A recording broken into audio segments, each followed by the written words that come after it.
Hey boo, hey. So if you're watching this, you are in the Patreon community. And first, I want to welcome you and say thank you for supporting us.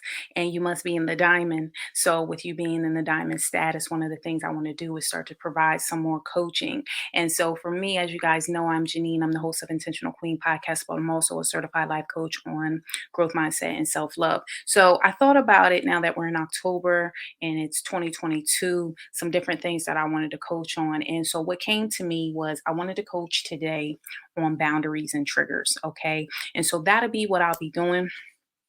And so, like I said, we're learning together and we're going to see if this kind of works out. And if not, I'm just going to pivot and do something different.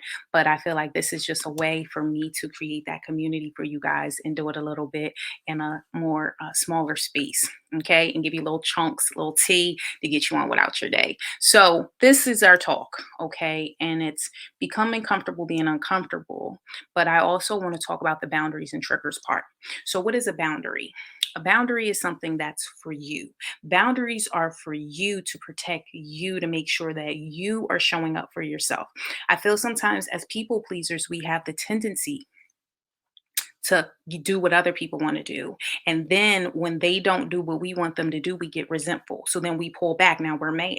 And when you're mad, you're not creating good boundaries. So make sure you get in a space of understanding when a boundary needs to be in place. So your question is, Neen, how do I know a boundary needs to be in place? A boundary needs to be in place if it's making you feel like, I'm a little upset, I'm a little uncomfortable, or you got a lot of anxiety about it. Because if you have a lot of anxiety about something, then that's showing you that there is not a boundary there and that you should create that. Okay. And so, what is a trigger? A trigger is something that pisses you off. You mad now. Okay. It's something that you know is going to get you upset even before you get there. There's just certain things that people just know is a trigger off the jump. If that's you, I want you to journal that. I want you to journal what are your triggers. And the reason why I say that is because these are the places where you get anxious. So then it helps you have a boundary in those spaces so that you don't continue to allow them to be triggers for you. You can create a healthy boundary around it so you can continue to move. Okay. So that's that. Now let's talk about gates versus walls. Okay. So there's something that I believe is when we have been through so much, because it's still about boundaries and triggers, is that we build walls, which means I don't want nothing in and I don't want nothing out. I don't got time for you. I've been through too much. It's a wall there. And what happens is you can get to a place that you end up blocking your blessings or you block people who can help you because you just so mad. Or sometimes it's a wall this way, not a wall this way. It's a wall here. I'm winking at somebody who I know gonna watch this video. Wall was here. I had to like high jump over that wall to get there. And so what I'm saying to you here is sometimes you have to get to a point that you allow your wall to come down. Okay. Or I like to say create gates. And what a gatekeeper is, you allow what's for you in and you let out what's not for you. On the podcast right now, my whole month and pretty much the season of fall is let things fall off. Releasing people, releasing things that no longer serve you. So we all about that, which means it leads me into the boundaries and triggers and becoming comfortable with being uncomfortable. So choosing you. Okay. What does choosing you mean? Choosing you means I'm creating a space for me to protect me because that's why boundaries are for you. You've chosen yourself and not in a selfish way. I don't want you to be like, I'm not dealing with anybody. It's just getting to a place where you feel good within your spirit about how you're moving. Do things without expectations of others because people will have a tendency to have high expectations of people and then their feelings get hurt. Not everybody can live up to such high standards. So, really, all you can do is focus on what you can control. And that's why boundaries are for you, not for them. And be mindful, though, when you start doing your own boundaries, you will see who benefited from your lack of or your decrease of boundaries because they're going to be pissed with you now. And that does not mean that that's a time for you to stop having boundaries. That's a time for you to continue to enforce it because now you get to have discernment about who was benefiting and how does it make you feel on the inside, knowing that finally you chose yourself. That's a word. And so lanes. So I grew up in that space where it's like, that's your lane, that's my lane. And so sometimes you feel like people be overstepping your boundaries, stepping into your lane. That's their business. They should stay over there and mind their own business, but they coming over in your business. Well, that's when a boundary needs to be made. Okay.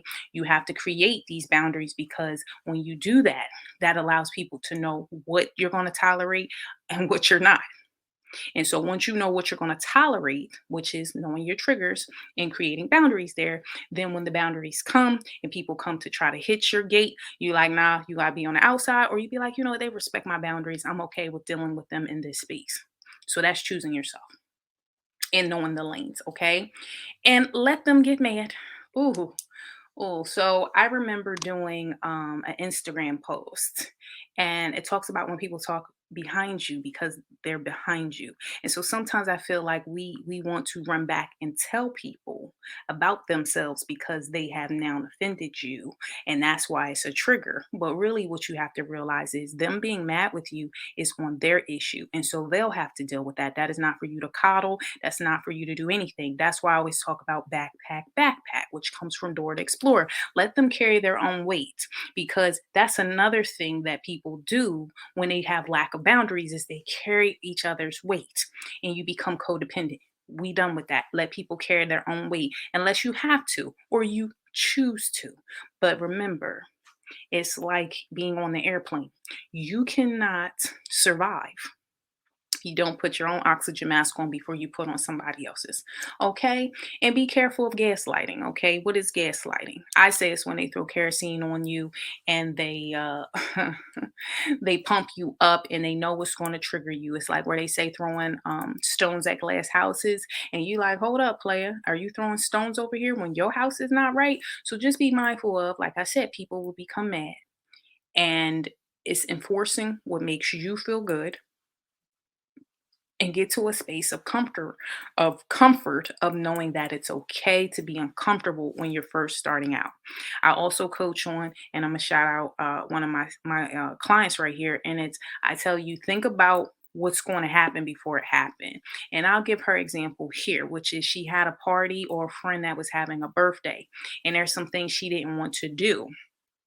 And so before the birthday came, we came up with a whole narrative of what we're going to say and how we're going to move. Okay. So I'm trying to now just give you guys quick tips and things that can get you through your day. So hopefully you enjoy this video. And if you want me to continue to do more videos within our Patreon, let me know in the comments. And I see you on the podcast. Remember, that comes out the second every 2 weeks on a Thursday, but we're going to see it the following Thursday. And that's it, guys. See you later. Bye bye.